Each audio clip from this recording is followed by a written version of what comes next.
হয়তো এই হাদিস জানে না, আল্লাহ পাক ওদের কানের মধ্যে আমার এই হাদিস যেন পৌঁছে দেন। আমিন। নবী সাল্লাল্লাহু আলাইহি ওয়াসাল্লাম বলেছেন, আমি মেরাজের রাতে যখন গিয়েছি তখন এক শ্রেণীর মানুষকে দেখেছি, ওদেরকে শাস্তি দেয়া হচ্ছে। কি শাস্তি? জাহান্নামীদের রক্ত এবং পুষ ওদেরকে খেতে দেয়া হচ্ছে। জিবরাইল আলাইহিস সালামকে জিজ্ঞাসা করা হলো যে এরা কারা? তিনি বললেন, এরা আপনার উম্মতের সেই সব ব্যক্তি যারা মাদক দ্রব্য সেবন করত।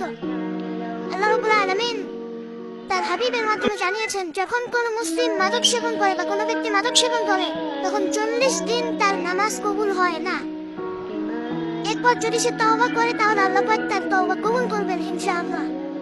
যদি সে আবারও মাদক খায় তওবা করার পর আবার 40 দিন তার নামাজ কবুল হবে না। যদি সে আবার তওবা করে আল্লাহ পাক আবার তাকে মাফ করে দিবেন।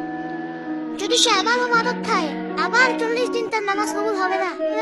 তারপর যদি আবার তওবা করে আবার আল্লাহ তাকে মাফ করে দিবেন।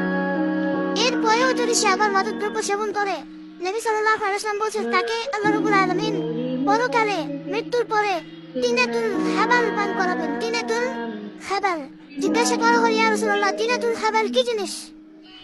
নবী সাল্লাল্লাহু আলাইহি ওয়াসাল্লাম উত্তর দিয়েছেন, এটা হচ্ছে জাহান্নামীদের রক্ত, মাংস, এগুলো পুড়ে পচে যে রসটা বের হবে, এটা হচ্ছে তিনাতুল হাবাল।